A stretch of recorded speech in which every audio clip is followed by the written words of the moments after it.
The jobbers knew that they were jobbers. Job guys.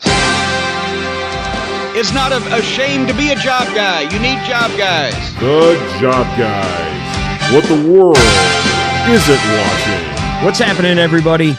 Your April Fools. Nick and Ryan, the Job Guys. Jobber Mount Rushmore. And we are running it back one more time, Nick. We've done this like 35 years ago thing here for a little while. Survivor Series 1989, Royal Rumble, the main event. Hey, why don't we stay right there? 35 years ago, to the day, April Fool's Day, Toronto Skydome, WrestleMania 6, the ultimate challenge. And to me, this was always 1A, 1B with WrestleMania 3 and WrestleMania 6. These were always my two favorite. I know you feel the same way, and you're looking forward to running this sucker back. Because to this day, even more than me, I think, Nick, you still have this one way up there, don't you? Extremely high up there. I'm with you, man. And it depended on the day which one I thought was better a little bit. And it stayed that way for me, too. Till WrestleMania 30. If we're being honest, through the Attitude Era, through everything, I thought 6 was still that high. And I don't know, the matches, you go back and look at it, they're not the greatest thing on earth or anything, but they're pretty good. Obviously, the main event is terrific, but it's just the way it looked. 9-year-old, 10-year-old me is just sitting there going, oh my gosh, the dome, how big it was. The dudes coming down the ring, in the rings, in the carts, the lighting, the Jumbotron in the Sky Dome. I'm just captivated by the entire grandeur, the aura of all of it. To this day, it still was like, wow, this is pretty sweet, dude. Ryan, it's a match in my mind, we're not supposed to get. This is two faces. These are your top two baby faces. Yeah. This did not happen in the WWE back then. Because main event, someone's got to lose, and you're whipping at the strings of people like me. I loved both these guys. I was a huge Hogan fan, and by God, I love the Warrior, man. This to me was... Not only was the card special, the characters, the angles were special, the era was special, just getting to see it live. This was like the complete mix for me, Ryan. Everything about this. It takes you back there. It almost got me watching it, because you remember how big of a deal it was, and you remember sitting at the lunch table talking with your boys about it. Man, no, Hogan ain't losing. No, Warrior's not losing. It takes you right back there, man. And the match still holds up. Now, the rest of the card, is it great? I'm not going to say it is, but it's like the opposite of 17, Nick. You leave not only... You leave with the greatest taste in your mouth. Even if you're a Hogan fan, you're like, wow, what did I just watch, man? I watched something special. It doesn't matter when you do anything. Good storytelling is good storytelling. You're a teacher, dude. And I know you're not like a lit teacher or anything, but they still have kids in 8th grade read Uncle Tom's Cabin and all that. It was written in 1840 or something, they still are reading. Excuse me while I whip this out. You're still reading the same stuff, though. Yeah. They are still reading. The Great Gatsby is still a great book. Yes. Go down the list. Storytelling is storytelling. And what they did in that match is Hulk Hogan, Kenny Omega? No. Is the Ultimate Warrior Daniel Bryan? No. Guess what? They knew that, and they said, we have two larger-than-life Marvel characters here. How do we tell this story? And they did it, and they knocked it out of the freaking park. And that's all that matters. And again, you can drop this into 2025 from 1990, and it still holds up, man. It doesn't matter about any of that We watched for the other characters. crap. We watched for the stories, man. And the era of this was don't do what I did, right? That every match should be different. Yeah. Every match can't be Steamboat Savage. Right. Every match can't be Hart Austin. Don't do that, because if you do that, then none of it matters. It's all the same. So here we go, man. Thing starts, and like I said, dude, I was captivated right away. The intro with the classic Ultimate Warrior. The galaxies. And they got the Celestial, yeah. Yeah, it's Hulk Hogan, it's Orion, it's the Big Dipper, Little Dipper, Hulk Hogan, and the Ultimate Warrior. Vince loses his mind on the intro. It's great. I guess parallel with WrestleMania 3, the ring carts, to me, added that specialty. I wish they kind of would have kept them specific. I wouldn't have mind just doing that for WrestleMania. And also, with the ring carts, add something special at the end when a couple of guys don't use them. Absolutely. And they did that in WrestleMania 3 as well. But yeah, in one of my lines of the night, I'm going to use it now because I have different lines. But man, right out of the gate, they go to Jesse and Gorilla. And this basically sums up what I'm saying, the way I thought. Jesse says, I've been to the Super Bowl. I've been to the World Series. I've even been to the Rolling Stones. And there is one thing that surpasses them all. It's WrestleMania. I'm fired up. I'm sold. You just sold me, dude. You just freaking sold me, man. Mm-hmm. And yeah, it was unbelievable. I have no idea who Robert Goulet is. But thank you, Robert Goulet. You taught me the Canadian national anthem when I was 10. I love it when you call me Big Papa. And everybody, to this day, I'll be at hockey games, and they sing both. And they're like, how do you know the words to this song? I'm like, WrestleMania 6, dude. Yeah. Where were you at WrestleMania 6, brother? Hey, like, you how didn't do you hear not Goulet? Papa. Now everybody just knows Goulet because of Saturday Night Live, But yeah, I knew him because of WrestleMania 6. That's where I first heard the name. Rick the Model Martel. He became the model a few months before this. Yeah, I just thought it was awesome. They come down on these carts. I loved his music. He wins real quick. Anything about the match at all it's just like, hey, we got to push the model, get him in there with a guy who can go. Yeah, it's a good match. You get the model over. Nobody, Coco is a guy. He's kind of a step up from Enhance. He's like a named enhancement talent at this point in his career. Right. And now we get right into it. We're going to one of our bigger matches right away in match number 2. They're not wasting any time. You have the tag team title, the Colostomy Connection, taking on Demolition. Anything about this at all? Obviously, Mean Gene is there with the Colossal Connection, and he has a bunch of jokes. Ryan, I could not wait for this match. I'm a huge Demolition guy. They are my favorite tag team in the history of the WWE. I mean, the only two who stand next to them are Hall and Nash, the Outsiders together. And Ryan, I'll tell you what, man, one of the coolest images from this whole pay-per-view is the Demos riding that cart, pointing. And if you can stop it there, dude, I about lost it. And, that guy repoed my car. Yeah. But, yeah, man, Ryan, that place blows, Ryan. And this is not my word. This is the word of Pritchard. You got the two most over guys in the company, Hogan and Warrior. Pritchard will argue the Demos are third. They're right there. Yeah, and obviously when they win at the end, the place, you and I, since the day I met you, you and I talked about that because I was a big Demolition fan too. And like, dude, WrestleMania 6, man, dude, when they win. Is it the greatest match on earth? No, not really, I guess. But like, the crowd is into it from the second they heard their song. And like you said, when they're pointing in the cart, you're like, it's almost like animals in a cage as they're coming down. They're, you can't wait for them to break out of that cage, man. This is the second they became the greatest tag team in WWE history. I guess maybe the Usos have passed them now. But then, absolutely, they become the greatest tag team of all time right here in Toronto. Then obviously Heenan gets mad at Andre, anything about that, and he gets the send-off, man. He throws them out of the cart, and then he rides the cart back by himself. What a send-off for Andre.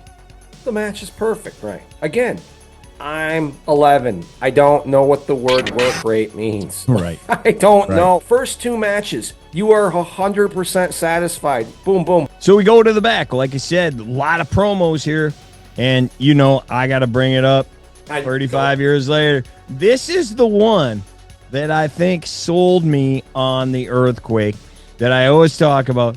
All he does is sit in there and do this. But not this time. Oh, no. He does a little more than that. He's bouncing. This fat slob is already sweating all over himself, dude. You look at him like he's like dripping through his thing just from doing this. And then he starts jumping up and down while he's going back and forth. And then he's screaming. And then you're going to feel the tremors. And I'm like, oh my gosh, calm down, dude. And the whole thing is just like pun after pun after pun, which we will get into again later on, and you're not going to like it. But this is the one. This is the greatest promo I've ever seen in my life, man. This is why I still like the Earthquake. Sure. And if they don't have, at the Hall of Fame this year, a compilation of just... They better. If they don't, they drop the ball, brother. And Ryan, what's shocking? The most shocking thing about this night... Aftershocking. My goodness. And he always looks like he smelled a giant fart, too. You notice that? He looks like somebody just completely ripped it right in front of him, man.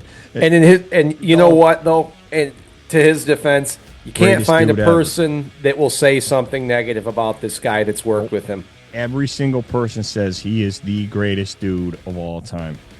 Yeah. Anyway, here we go. He fights Hercules, who's always just kind of there. So this is the start of the Quake push, and we'll get more into it as it goes. Massive push for him because guess what? When Hogan comes back from making Suburban Commando, we're going Hogan Earthquake for the next year. And they start the push here. They say he big win for Herc. For Earthquake over 28 men to the hospital. They let you know, and then he squashes Herc. Go to the back. Rona Barrett, who is like TMZ, I guess, of 1990, celebrity gossip columnist, interviewer, whatever. I didn't know who she was back then, to be honest. Like, only knew her from this show. Me neither. She's with Elizabeth, which is kind of weird because, like, Elizabeth hasn't been around since shortly after WrestleMania 5.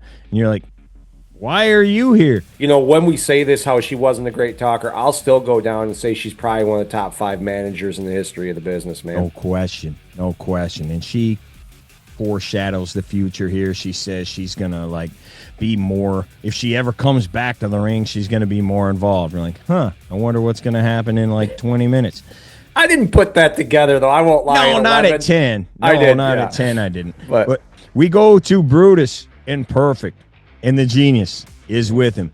Yeah, Perfect still has the perfect record, obviously. Yes. If you watched our other shows or if you were alive back then, you know Hogan and Brutus have been feuding with the Genius and Mr. Perfect here for a little bit. This is the blow-off of that whole thing.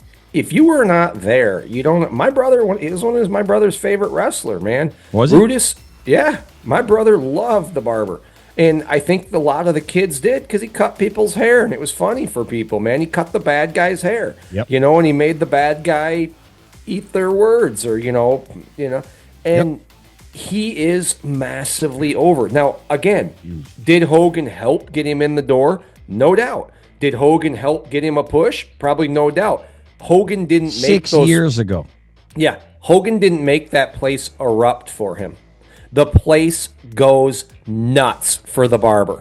Hogan doesn't control the fans. If he would have sucked, he would have been gone 6 years ago. It's a good match, though. Brutus defeats Perfect. He's bumping all over the place, dude. Oh, it's great. And I love that the Barber's music is playing through the whole post-match shenanigans with the Genius and all that. It's so great. The fans are into it. Again, you're 3 for 3 on this card with the fans going nuts, the fans being happy, the fans...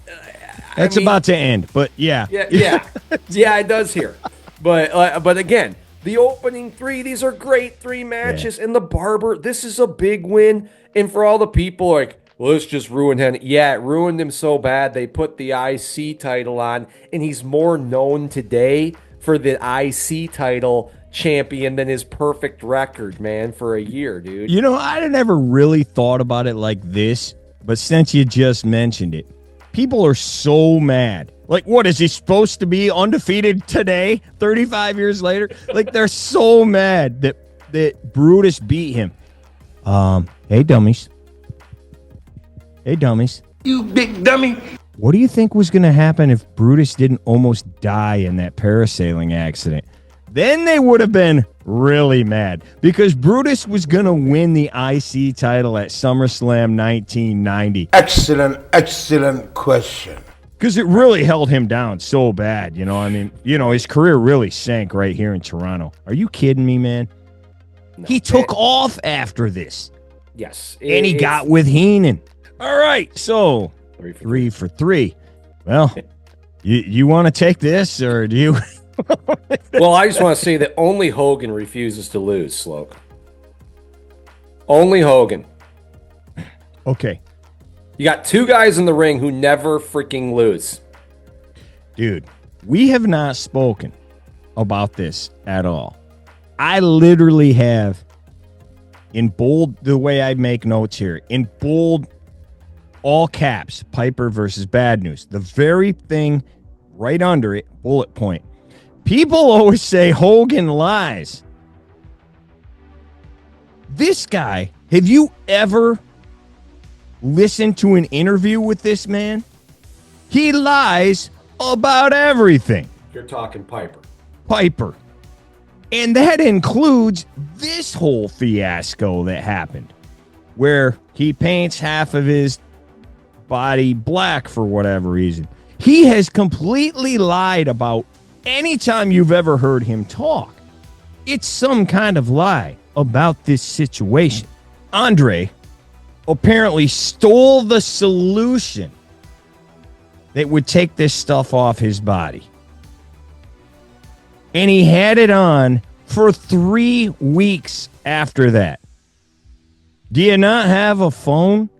Can you not call somebody else? No, it's the only bottle of solution available It's the anywhere in the only world. one on earth. They found it next to the Holy Grail. It was sitting right next to it. Dr. Jones got it. Yeah. And once Indy got it, that was it. So, are you kidding me? You really want me to believe that you had that on for 3 weeks? Here's the other problem with that. He talks about like, I'm not sure what happened or whatever. Guys, he literally did a bunch of other interviews, was on television weeks leading up to this match with the same thing on. He acts like it was a one-time thing. Guys, it's all over the internet. You can go look it up. He does an interview with Mean Gene at the standing, the interview table with his whole body half black. What? Only Hogan lies. I don't know if you knew that or not. Only Hogan lies. Anyway, this match, Nick, he's painted half black for whatever reason. Anything about this match at all? This match? I don't know what it was with me. Bad News never got over with me. I did not want to see this match. This is probably the only match on the card I just did not care about. I wasn't a huge Piper guy. No, I wasn't either. In their matches, you started it. They always neither of these guys ever lose. It's always a count out or Bad News walks out or something happens. Don't team up with Bad News at Survivor Series either, because he's gonna walk out on you. These guys have the same end to all their matches, but only Hogan refused to lose. Right, I thought only Hogan. Yeah, had creative control. Oh, wasn't it Piper that wouldn't lose to Hogan? Oh, yeah. No, okay. That's a different story for a different day. This match is really bad. And again, it ends the way all their other leading up ended. They just brawl to the back and then it's over. Yep. Yeah, this is a terrible match. But not good at all. So we go to the back again. This time, Steve Allen. from the Steve Allen Show, which you know when that was on TV in like 1956. Steve Allen is here. He is warming up the Bolsheviks in the shower for some reason. There's a grand piano, as there usually is, in the shower. The Blue Jays like to take showers together and play La Cucaracha. So they are trying to warm up because Nikolai is going to sing, and he keeps playing the wrong song. It's kind of funny. And then he's finally going to play the right song, and he goes to hit the chords, and the toilet flushes. Awesome. So then the Bolsheviks come out. Why they were warming up with Steve Allen, then Steve Allen isn't with them when they actually sing, I have no idea. No idea. So they go to sing. They say over and over and over again that the Hearts have already challenged the new champions. Nikolai singing. Where is Steve Allen? Neidhart's had enough. Clobbers him from behind. Boom. Done. 18 seconds. The heart attack clothesline. Awesome. That's what, Ryan, you just said it. They have been billed as the number one contenders, right? Well, they can't then push. They got to squash these guys. Okay, now Demolitions just has beat the Colossal Connection, the top tag team. Colostomy Connection. Now they smash the Bolsheviks, who we all knew was an enhancement name talent tag team. Job, guys. Awesome to listen to Jesse cover for the Bolsheviks and scream foul play about how the Hearts jumped them from behind and all this. Great. It was great, man. Great. Again, 4 or 5.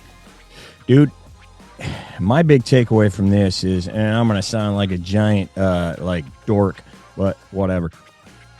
This was like the first time I was like, dude, this Bret Hart guy is cool, man. Like, okay. The way he hits the clothesline, and again, I'm going to sound like a massive nerd, but guys, we're doing a podcast about wrestling 35 years ago. Wrestling nerds. Yeah, we're doing a podcast about wrestling 35 years ago. I think that's out the window. He hits the clothesline, and the look on his face, like he gets up, he's all kind of cool when he does it, and then the count 1, 2, 3. The way he did it and looked at the camera, I was like, this guy's cool, man. Cool factor, man. Yeah, man. And that pays off. And I was ready. Now we're ready. Hearts and Demos. Oh, my goodness. I'm excited. I love SummerSlam 90. I love that match. You got it. I love it. Tito taking on the newly split from the Powers of Pain. Yep. Dude, Chico's music, man. How good is Dude, his music's so good, dude. I love it. But this is kind of right at the end, kind of after Strike Force. He doesn't really get up. Yeah, it's over. You want to talk about the streak. You should talk about the streak. In my mind, the real streak. Tito had that epic battle at WrestleMania 1 against the Executioner, who was going after the leg. You will know something about me after I get through with Tito Santana. After that, Tito hasn't gotten up since. He loses every match for the next 9 WrestleManias. So that's the streak I care I give him. He's on 9 WrestleManias, though. Yep. Good match. How about the finish? They get Barbarian over. Great clothesline to end it off the second rope. One of the hidden gems of the night. It's a pretty good match. Dusty and Savage, they've been feuding for a while now. We're going to blow it off here, kind of. Mixed tag match. First time in history. Mixed tag team match. Sapphire and Dusty taking on Sherry and Savage. They cut a Dusty promo in the back. He says they have the crown jewel. What does that mean? I'm not quite sure. Well, we find out the crown jewel is Elizabeth. Who knew after she just did a promo 20 minutes ago that she would be in the corner? We've talked about this. If you watched our Royal Rumble 90 show, neither of us are big on this whatsoever. You know, it did what it needed to do. I would have much rather seen Dusty just fight Savage, but it did what it needed to do, I guess. And it starts up once again. We say it every time.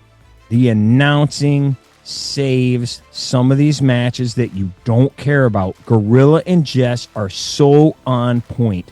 Macho and Sherry are elevated ring when they come out. Their and ring it takes them an hour and a half to get to the ring. How slow was that thing? It moving? is, but he's the king. You wait for the king. Yep. The king gets to the ring when the king gets to the ring. Got his arms out. You got the scepter. Yeah. And let's say this, Ryan. He is the only one that has pulled that gimmick off. And he is... Macho King is the king of the world of wrestling. There has never been a better... I mean, Jerry Lawler. But yeah. In the WWE... I guess that's true. In the WWE... Yeah. Nobody. And again, man, Jesse is just... He's on another level. Do I really have to look at Sapphire? Hasn't she heard of Slim Fast?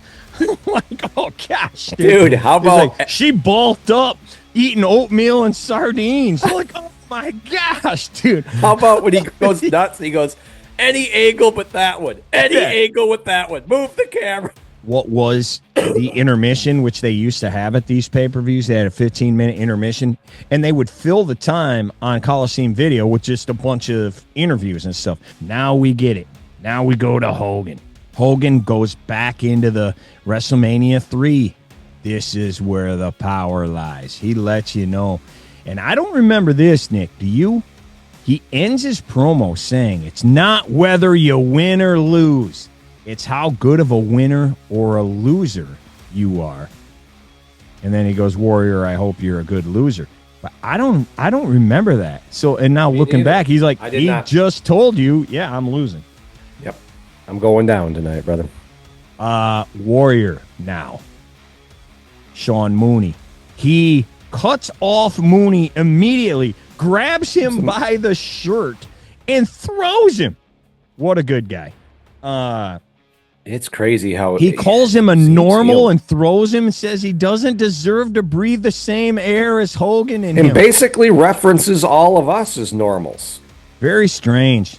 It is. Very really strange. heelish. I'm telling you. I mean, somebody, I guess, had to lean heel here, you know, because it's good guy, but very strange because he was doing that a lot. The Rockers, they are fighting the brand new, just in here. I think they've been here like a month, the Orient Express. Very disappointing match, to be honest with you. Especially with this talent. Count out. Their Royal Rumble 91 match is insane. It's awesome. I think it's a different guy, though, in 91. It's Kato. Yeah. Some Diamond, I believe, was his name. Yeah, Paul Diamond, and they were Bad Company in AWA. They were an amazing tag team. They were actually really good. And, Sato was here because right after this, if you remember, they were doing the Tokyo Dome shows right after this. And he was there, get that whole thing going.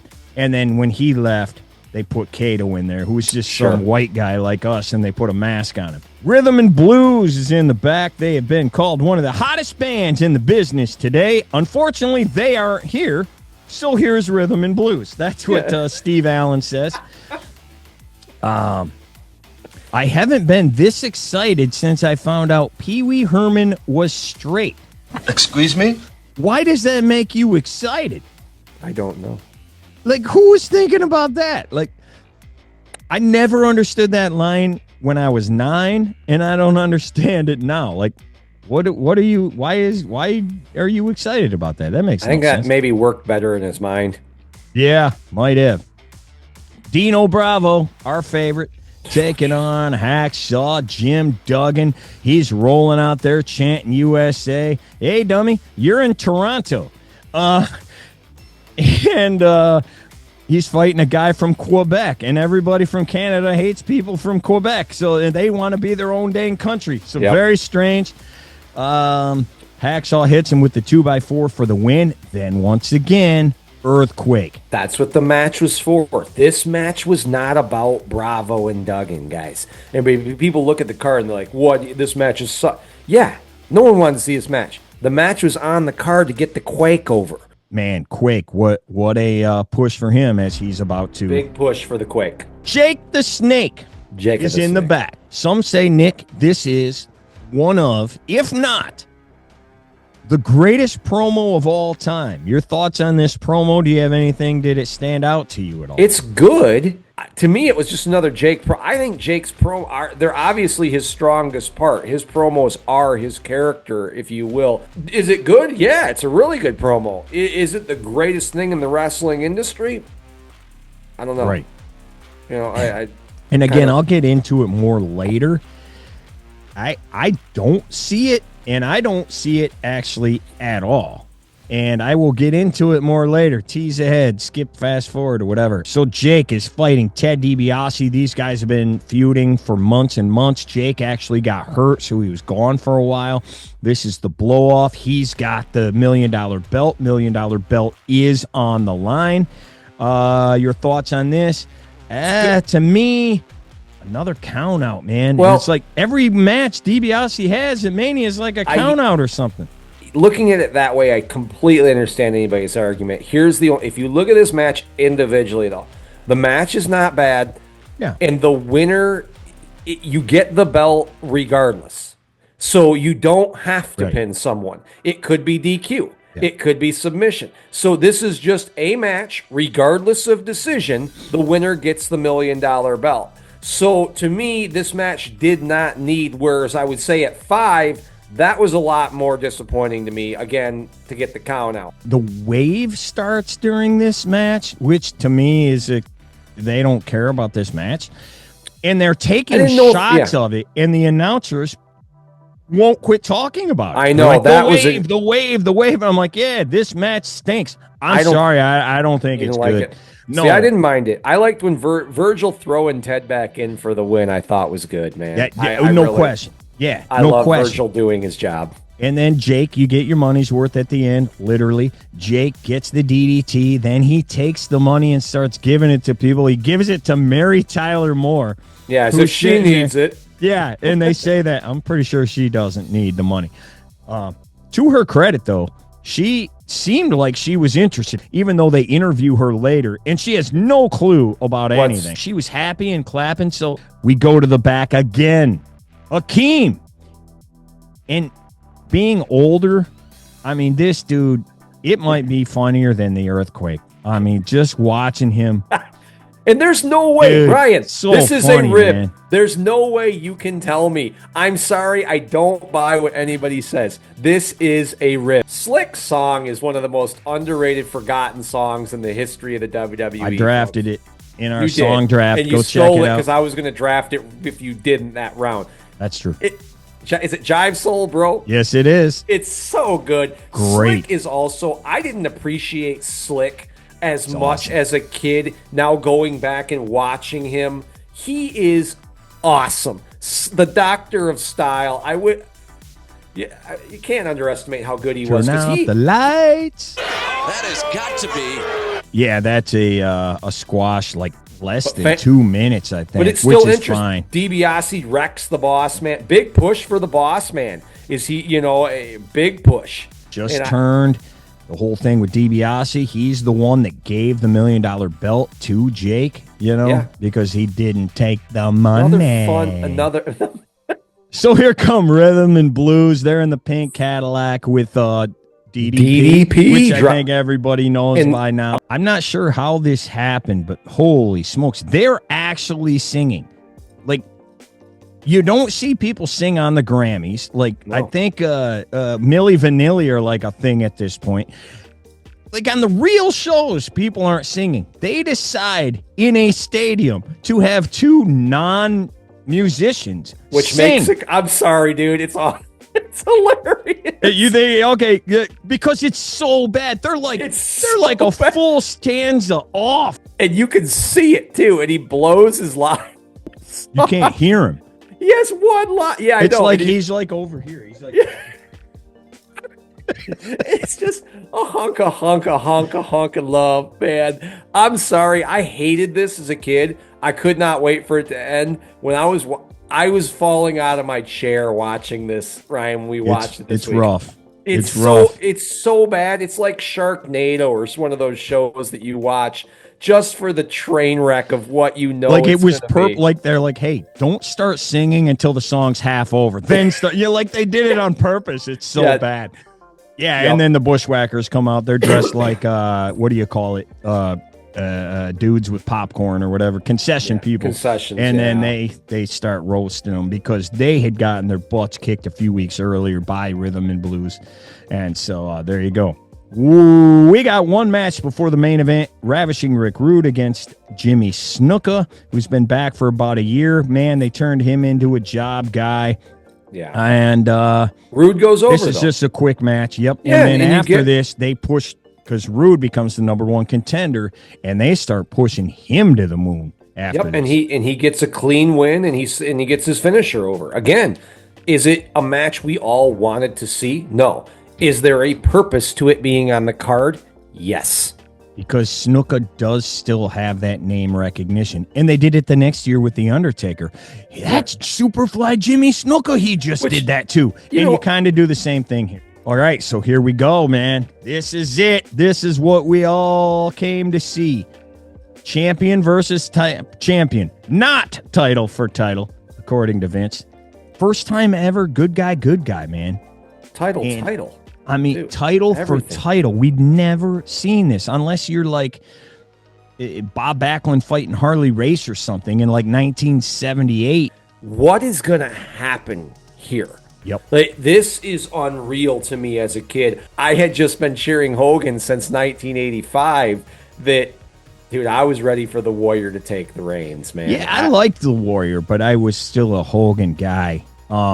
This is like, you remember that WrestleFest video game? I think they literally like watched WrestleMania 6 and then made the graphics for that game, the arcade game, after this, because they came down in the little ring carts and everything. And Hogan, when he comes, they both walk to the ring. They don't use the carts. When Hogan gets in the ring, Warrior goes up on the second rope and they take the hard cam. And Hogan's about to rip his shirt and Warrior's standing in the corner doing his gorilla press, grabbing the strength or whatever. It looks like a video game. It looks like you're watching Avengers Endgame or something. Like, it's incredible, man. Like, if your hair doesn't stand up, like, you don't like wrestling. It's just epic, man. Hogan's kind of being cocky a little bit, and he's like this, and the Warrior's just growling. And then, being the good guy that he is, he smokes Hogan. He just pushes him. I never thought about it till watching it the other day. Hogan was always the good guy, but he's gouging the eyes. He's scratching the back. He's the one stealing Elizabeth. He's doing all this heel stuff. The Warrior is the only person on earth who probably out-Hoganed Hogan. Like, he does all this bad guy stuff all the... Like, what is he? He does, man. He's doing all this bad guy stuff. When Hogan dislocates his patella, it pops right back in. He goes and kicks him in the leg, dude. Oh, man. Everything about... Sometimes the stars, ironically, because of the opening intro, sometimes the stars just align. They align tonight, Ryan, at WrestleMania 6.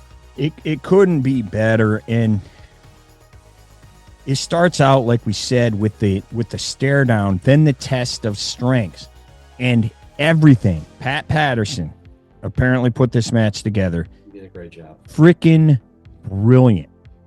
Neither of these guys are, Savage or Steamboat, so they did the things to emphasize the positives, hide the negatives. Well, these are two massive, roided out freaks. Okay, let's do a bunch of test of strength type things.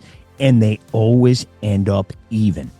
The whole match, even.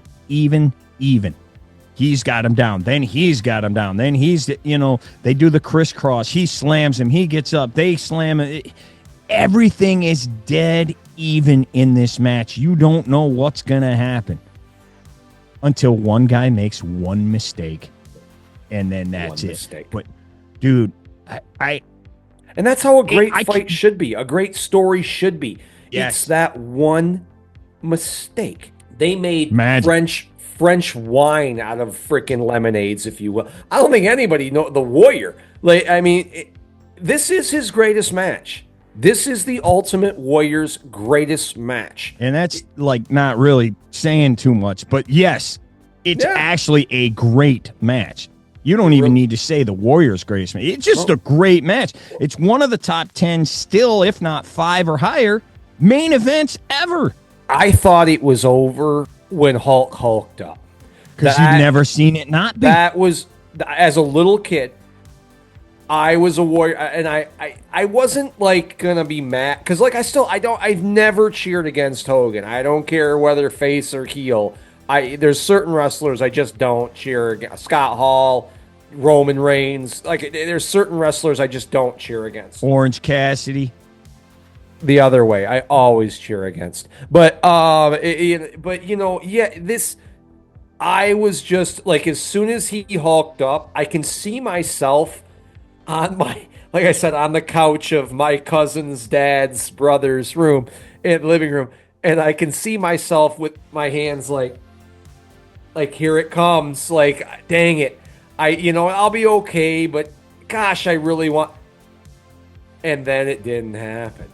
I had never what the hell? The Hulk up didn't. Yeah, he missed the leg drop. Oh my God, Ryan! That is just—it was amazing as a little kid. I wish I could. To this day, it is.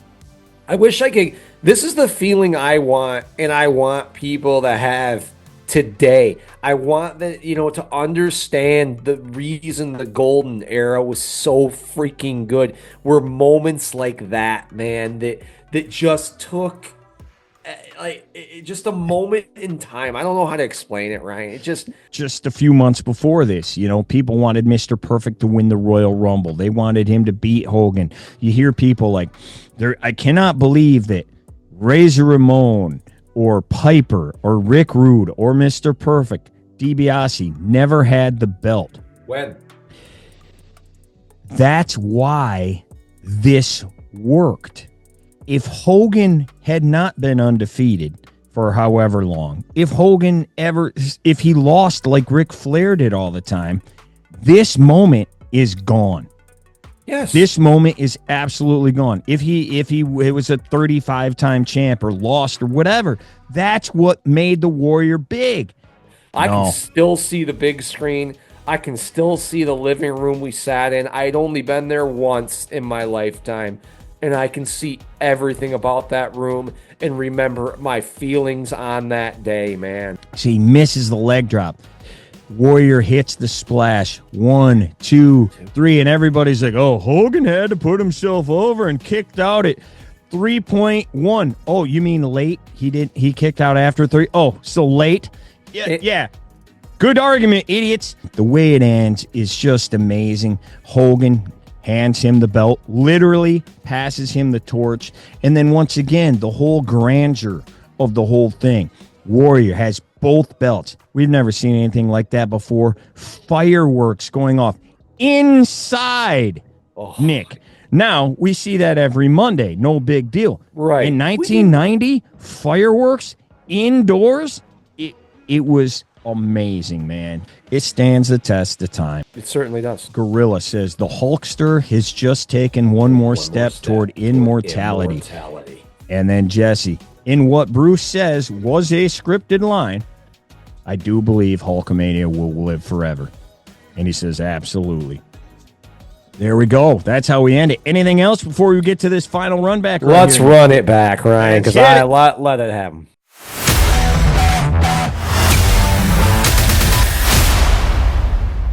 As we always do, little categories, and we'll break down the pay-per-view based on these categories. We just talked about Jesse in a great line that he had.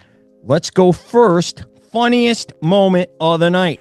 When Jesse goes off about the weight miscalculation of Sapphire and Rhodes. Yep. It's awesome. I got the same thing. And he won't let it go. He's like 450. No freaking way, man. The Fink, they're coming down in the cart. The Fink says, weighing in at combined 465 pounds, Dusty Rhodes and Sweet Sapphire. Jesse, hold on, screaming. He is screaming, hold on. He goes, wait just a minute. Did they just say a combined weight of 465 pounds? You're telling me Rhodes only weighs 200? He's fat! And he goes, because I know damn well Sapphire weighs 2.5. He goes, I might buy 565, but no 465. Amazing. I'm going to go one step a little further on this. Oh, God. You know, everybody, either there's that big, with people our age, there's that big argument. All right, who is better, Gorilla and Jess or Gorilla and Heenan? And I have always said this, and I'm going to double down here. Jesse is so much better. And Heenan's the greatest manager of all time. He certainly is. And he's not bad on the commentary either in the WWE. But he does not touch Jesse Ventura in commentary. He doesn't touch him. Like if he's in first place here, like Bobby is out of the screen. Because Heenan jokes around like Jesse does, but it's so excessive. And he takes away from the matches a lot of times with his goofiness and funny. Go watch WrestleMania 8. It's the Heenan show. It's not about any of the matches. It's the Heenan show. Jesse is funny, but he's serious when he's joking. Like that there. Like, I believe him because he's she ain't they don't weigh 465. Right. There's no way. Like, the stuff he says, it's funny because it's true. Line of the night. Does it come from him? Does it come from a wrestler? What do you got for the line of the night? I have to do it, and I don't care if it's scripted. I do believe Hulkamania will live forever is the line of the night for me. Because it's just, he's riding out. Hogan is, looking back on the cart. The Warriors standing there. It's everything together. As someone who didn't really want to see either men lose, it kind of covers for the loss. That, you know what, one more step toward immortality could go on this as well. I thought those two at the end were awesome, right? Yep. Yeah, I agree with that. I always kind of go with funny stuff, and I have not mentioned this one yet. And this is one I have, again, mentioned on other shows numerous times. I don't know why it stuck with me, but it's just the chemistry between these two dudes. Sean Connery was named sexiest man in the world, and he has my hairstyle. Gorilla goes, I know that. Jesse goes, you know how I can't miss in Hollywood, Gorilla? I got Paul Newman's eyes. I got Kirk Douglas's chin and Robert Duvall's haircut. How can I lose? And Gorilla goes, what do you got of your own, Jess? And then he just shuts up. And here comes Brutus. After just dead silence. These two, man, they are so good together. We got a new category. We've never had this before for the sell of the night, or like who got hammered. Shawn Michaels Akeem style WrestleMania 5. We have called this the truck stick of the night. Who got truck sticked? A la John Madden football on the Xbox. I'm going to go with Tito Santana and the Barbarian, man. Go watch that match. Finish. I'm gonna go with the finish. There's two in there, though. He takes a kick to the jaw that looks like it would have broke mine. But yeah, the clothesline of the Barbarian just trucks Tico. What has aged the best from this show in the last 35 years, Nick? Hogan versus Warrior. The match. Just the whole thing? The whole thing. The match. There's someone tonight, Ryan, in some VFW hall, two Jimmy Smith and Johnny Brown are going to have a great match. Brown can go. Yeah, Brown, he can go. Brown can go. No one cares. No one's watching. No one cares. I mean, that's it. People cared and they delivered, Ryan. I would say the way it was set up, and we've mentioned his name numerous times, Pat Patterson here, putting this match together. You don't need AEW style. I don't need people flipping all over and kicking out of a bunch of stuff. No, I got two monsters who are jacked out of their mind. Give me a headlock. Give me a test of strength. Give me power moves. It was set up absolutely perfectly. And again, it was even until one guy made a mistake. The other guy capitalized, got the three. I just, that is wrestling. That's wrestling, man. Not this other BS. That's wrestling. What is aged the worst? I think not letting Savage and Dusty go one-on-one. To me, that has the match was fun. I don't think anybody back there was mad at the match when they watched it at that time. It's not a terrible match for a mixed tag match, but it works fine. I just sit today and I look, and you're looking at Randy Savage, The Animal, Ricky Steamboat, Ted DiBiase, Hulk Hogan, all these guys that Savage, and then you have, he could have had Dusty on that list too. To me, it's just quite obvious, and it's not even the whole thing with the blackface thing, because, look at, obviously, 35 years later, it doesn't look good at all, but, like, what was the point of the whole thing? I have no clue. And he's cutting promos saying, hey, I can be black, I can be white. Like, the whole thing was like, I'm an any man. You're Roddy Piper, dude. What are you talking about? Like, you're Roddy freaking Piper. Like, it just didn't make any sense. And then he's trying to make a joke out of it. I don't believe that story at all. There was one bottle of potion on Earth that could get this stuff off you. I don't believe that for 1 second. Only Hogan lies, too, man. And only Hogan won't lose. I want everybody to remember it. Go count the times Piper was pinned. 0 until WrestleMania 8. There you go. All right. This is probably obvious. I'll go here. Most rewatchable scene to me is the end of the main event. Hogan missing the leg drop. And the way it's shot, too. It's not a hard cam shot. It's not a wide shot. They take the corner camera with the guy with the camera on his shoulder who's up on the apron, and just the framing of it and the way you see him laying there. Hogan misses the leg drop. Warrior gets up, bounces off the rope right in front of the camera, hits the splash. The way it's framed, the angles, all of it. That is perfectly done, man.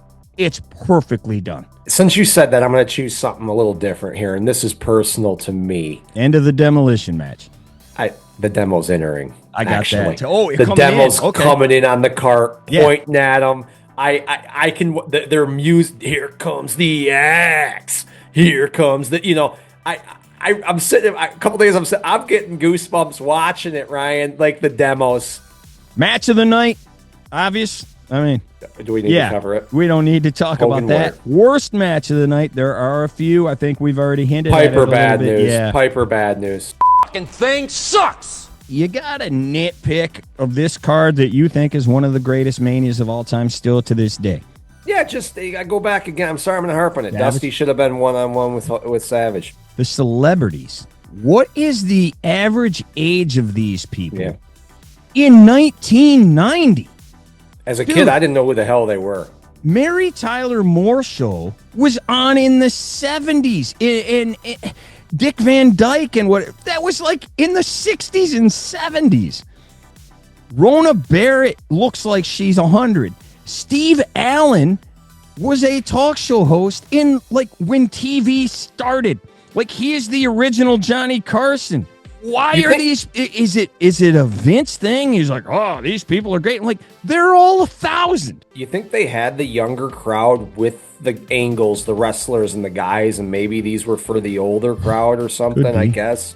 Yeah, that's all. Be best I could put together. Yeah, it's so weird though because if you look at like WrestleMania 2, it's all like people who are hot right now. The moment of the night. I already talked about mine. It's the same as the most rewatchable. The big moment. Hogan misses the leg drop. He hulked up. It's over. Forget it. It's always over. No, it isn't. Hot take, Nick. This is the best WrestleMania of all time, top to bottom card. This is my hottest take. I'm sorry. It's my. That is an on fire take. This is the greatest WrestleMania of all time. You've got to be kidding me. This is my number one WrestleMania of all time, Ryan. I love this thing. The Piper Bad News match is the only one I really have to fast forward. And they've eliminated that, so you don't have to. Thank you, Peacock. That didn't exist. But this is the greatest WrestleMania of all time. More than 3. Why? Top to bottom, yes. Not the main. The Hogan-Andre match, nothing will ever top that match. Obviously, this is a better match. Yeah. This is, but the card, I care more about all these characters than I do about all the characters on 3. This is, to me, the greatest WrestleMania of all time. Wow. Okay. Yeah. Wow. I was not expecting that one. That is a hot take.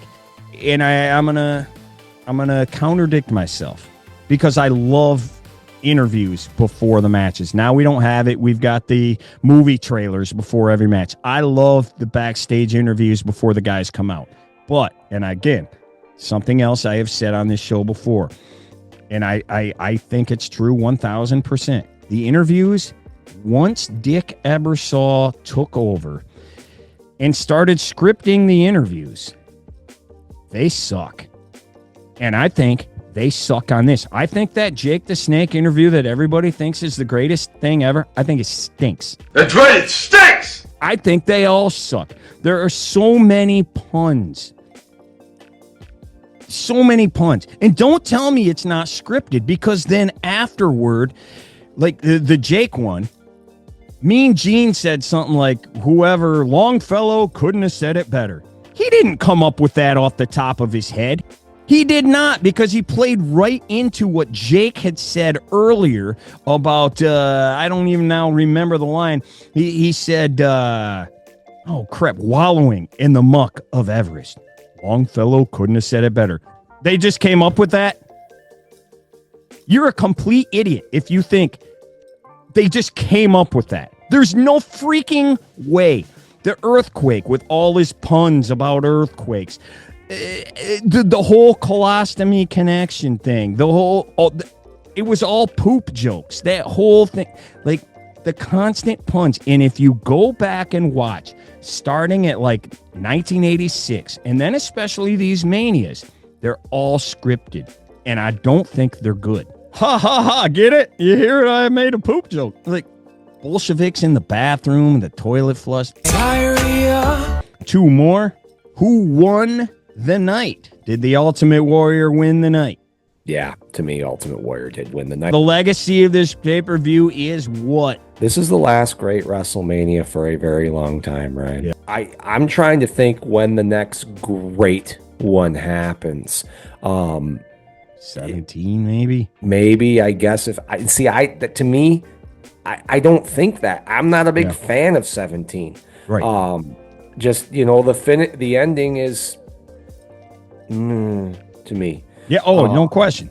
Yeah, and the ending here it catapults it to friggin' the moon. And the ending to me is the biggest part of the show, Ryan. I mean, it's got to be. It's the last of the great ones.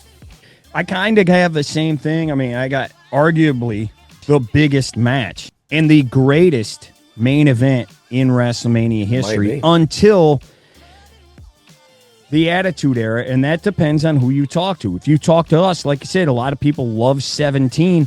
I hate that match. I don't care. Is it a good match? Yeah, till the last 5 minutes, and it becomes the Vince show. This was like the greatest main event till I don't even know when, and it's shocking. It's a classic, and it's a shocking classic.